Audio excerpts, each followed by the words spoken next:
Hello friends, and welcome to another episode of Virtual Happy Hour. I hope you're all doing well today. If I'm being honest, didn't have a great day. I woke up this morning and realized I had forgotten my best friend's birthday, which was on Monday. And then I went in a total anxiety tailspin and was ready to self-immolate.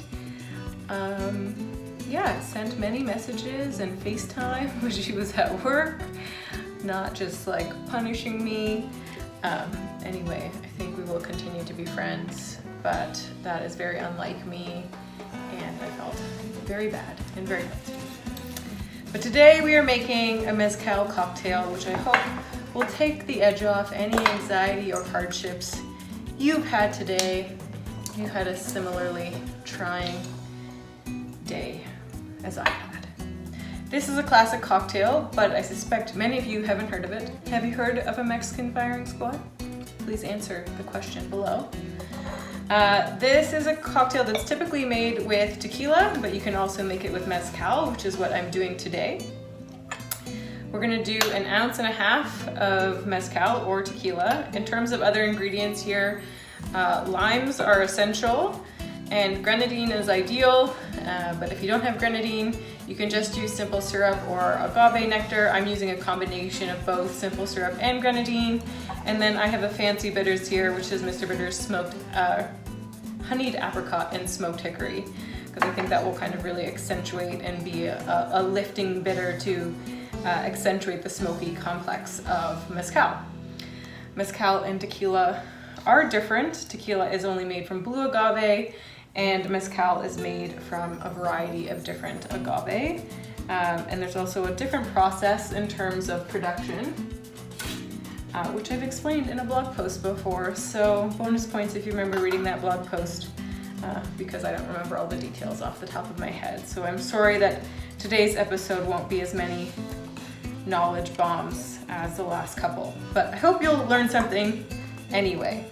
So we're gonna do 1.5 ounces of what I'm using is mezcal. Again, feel free to use tequila. Usually tequila blanco in this recipe. Tequila blanco has a truer expression of the agave flavor. When you barrel age the agave in oak barrels as you would with reposado, añejo, or extra añejo, it takes on more of a flavor of other oak aged spirits like whiskey, for instance. So a bit different there. We're gonna use 3/4 ounce of our, sorry, I'm all discombobulated. 3/4 ounce of lime juice. So the other day, after I made my elderflower gin gimlet, I continued drinking. I normally only just have one drink to be reasonable in isolation, but I really leaned in and had more than I should have the other day, and then proceeded to get my tweezers out and begin plucking my beard, which has been coming in really full for about the last 4 years, and it requires constant diligence and maintenance and vigilance. And it's great. Would recommend drunkenly plucking your beard hairs, because there's probably more than you thought there were. But then I tried to get the eyebrows involved, and I wouldn't recommend that.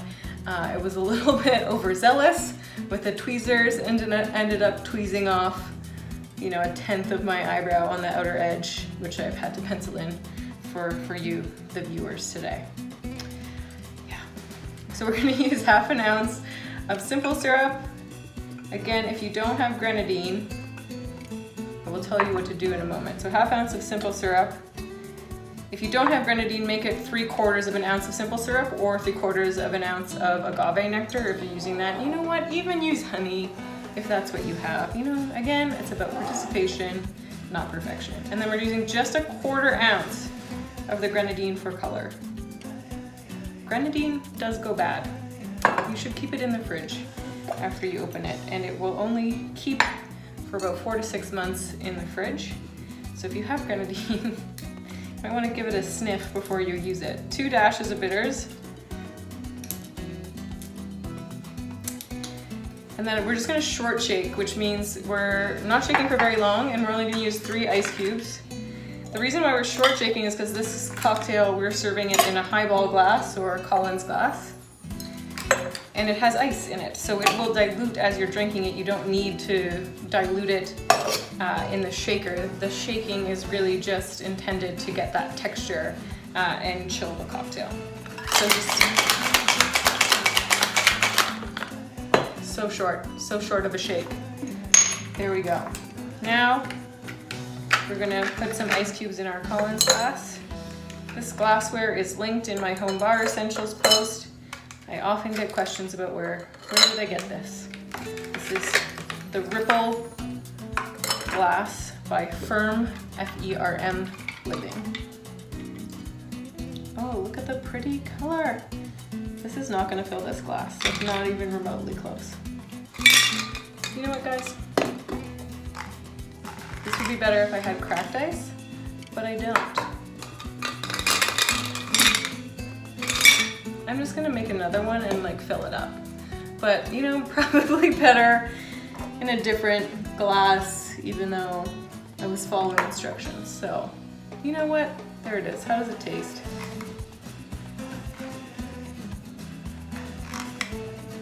It tastes delicious. It's really good, but this is not right, guys. But rest assured that even the pros or semi-pros, as I consider myself, semi-pro, not fully pro, even we make mistakes. We're gonna garnish with a lime wheel. You know what I was thinking about this proportion of the cocktails, and I was like, a highball glass, really? No, not a highball glass, clearly. This is not right. Anyway, cheers guys, enjoy, and I'll see you tomorrow.